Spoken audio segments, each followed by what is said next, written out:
Dans cette vidéo, nous allons faire une première approche ou introduction sur le programme Krakatoa. Le programme Krakatoa est un programme de production de particules volumétriques qui est intégré soit dans 3ds Max ou bien Maya. On peut aussi reprendre les particules calculées dans RealFlow et faire un rendu dans 3ds Max grâce à ce logiciel. Ce programme nous permet de calculer une grande quantité de particules de l'ordre de plusieurs millions, et ceci avec une extrême rapidité. Ce logiciel permet donc de transformer, de modifier, de déformer les particules, de faire un rendu des particules avec ombrage et avec shading, et ceci très rapidement. Alors ceci peut être utilisé pour des phénomènes naturels tels que la poussière, la fumée, le limon, de la mousse sur la surface d'un océan, le plasma et même des objets solides.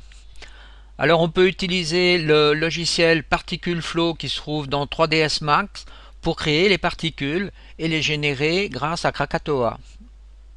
Nous voyons ici donc l'intégration dans 3ds Max, et là vous pouvez voir ici quelques images de rendu utilisées dans des films extrêmement connus comme Avatar, Harry Potter, Transformers 3 et ainsi de suite.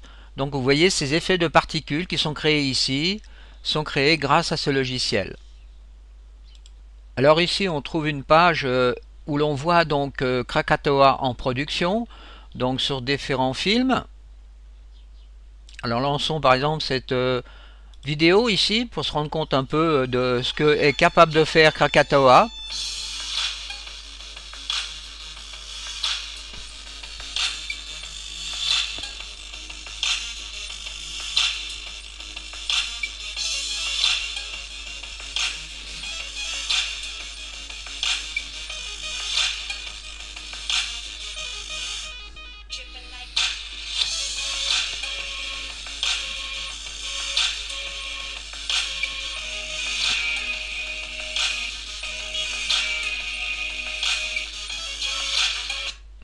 Donc ceci nous montre bien donc les capacités de ce logiciel.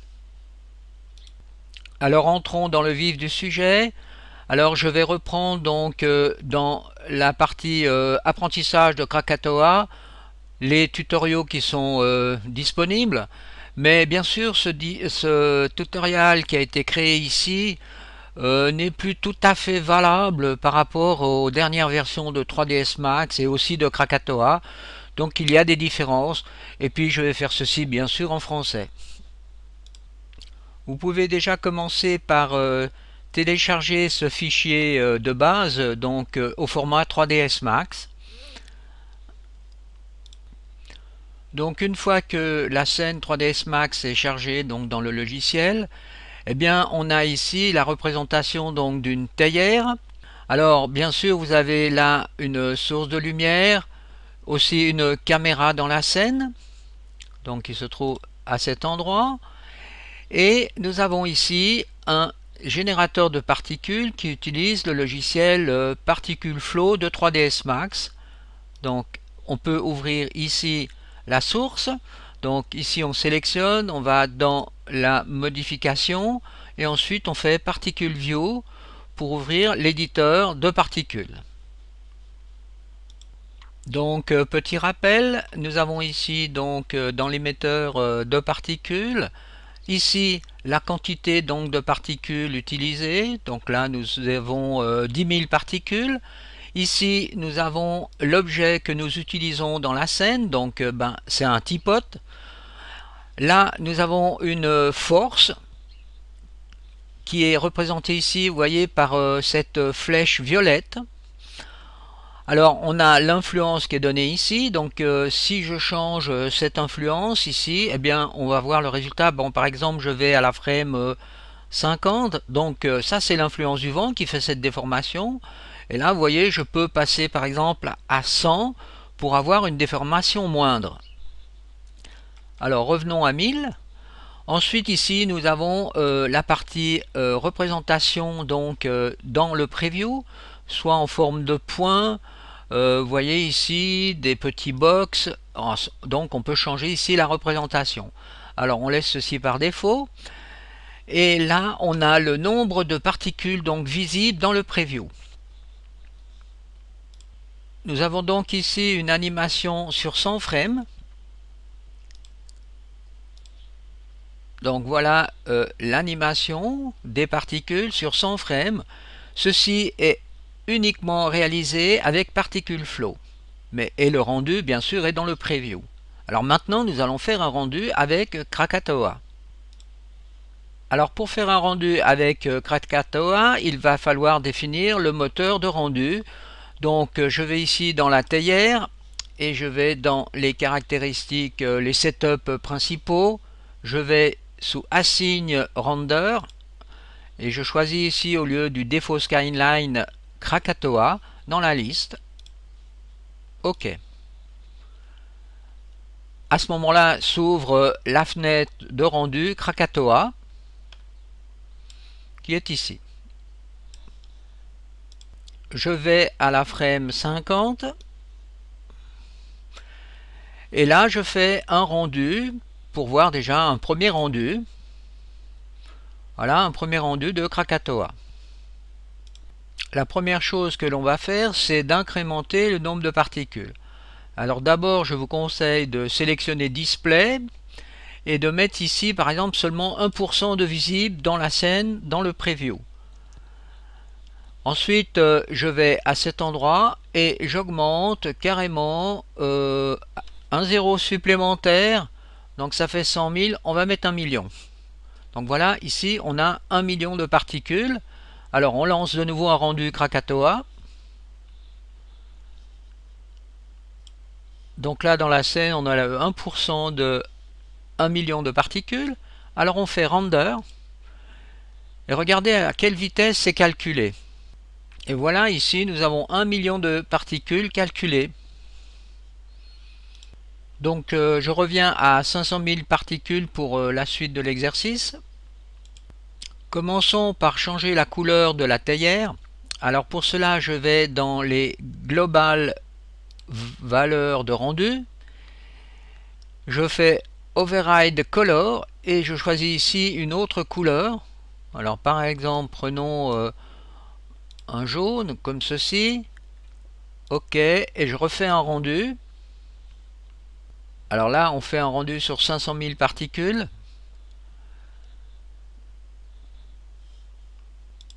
Voilà, ça prend quelques secondes et nous avons changé la couleur de la théière. Nous allons maintenant changer la densité, car en somme, ici, nous avons augmenté donc les particules de 10 000 à 500 000. Alors bien sûr, la lumière ne peut plus filtrer à l'intérieur de la théière, car les particules sont vraiment collées les unes aux autres.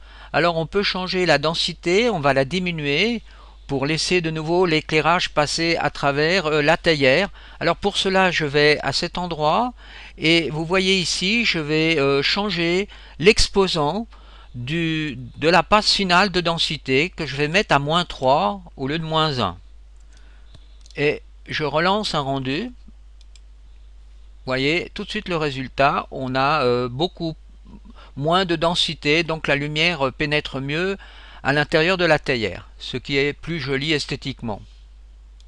On peut aussi modifier la densité de l'éclairage indépendamment de la densité du nombre de particules, car Krakatoa calcule en deux passes séparément. Donc ici on va pouvoir utiliser donc la densité de l'éclairage en cliquant ici sur utilisation et en modifiant ici à par exemple -2. Je fais render. Voilà, vous voyez, j'ai changé donc l'éclairage de la théière. Effectuons un autre test. Je mets cette fois-ci -3 dans la densité de l'éclairage et dans la densité des particules, je vais mettre cette fois-ci -2 et je relance un rendu pour voir le résultat final. Voilà. Alors continuons nos tests. Cette fois-ci, on va faire de l'auto-éclairage de particules. Donc les particules vont être auto-illuminées, ce qui va rendre les particules plates sans auto-ombrage. Alors pour faire un auto-éclairage, on clique donc sur l'émission des particules, utilisation, et ensuite on peut, vous voyez, faire un swap entre les deux couleurs ici. Donc je vais mettre le noir de ce non, dans l'autre sens, je vais prendre l'orange que je vais mettre à cet endroit, voilà, et je fais un rendu. Voilà un auto-éclairage. Alors si on désire rendre les particules à la fois éclairées par la scène et en même temps auto-éclairées, eh bien il va falloir désactiver Override Color et relancer un rendu. Donc voilà un autre résultat. Alors on va faire un rendu additif de base qui est extrêmement intéressant. Alors pour cela on va désactiver donc l'émission auto-éclairante des particules. Et ensuite, dans cette partie, on va forcer en additive mode, ce qui donne ce résultat. Changeons maintenant par exemple la densité des particules.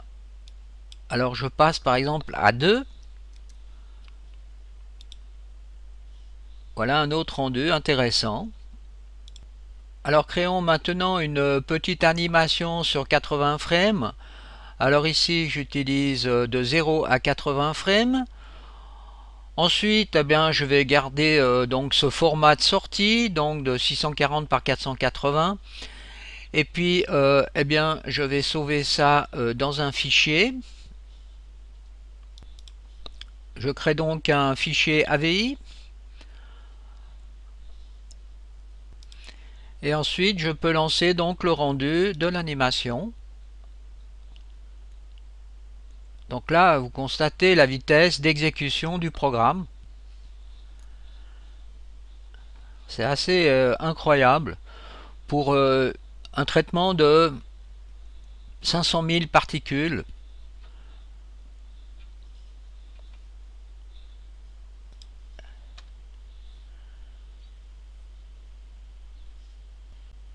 En résumé, Krakatoa peut utiliser des particules mises en cache, ce qui nous permet de faire des ajustements de rendu rapides, voire des changements de point de vue, et ensuite par exemple de changer donc la couleur, disons plusieurs paramètres assez rapidement. Donc ceci sera la fin de cette première introduction.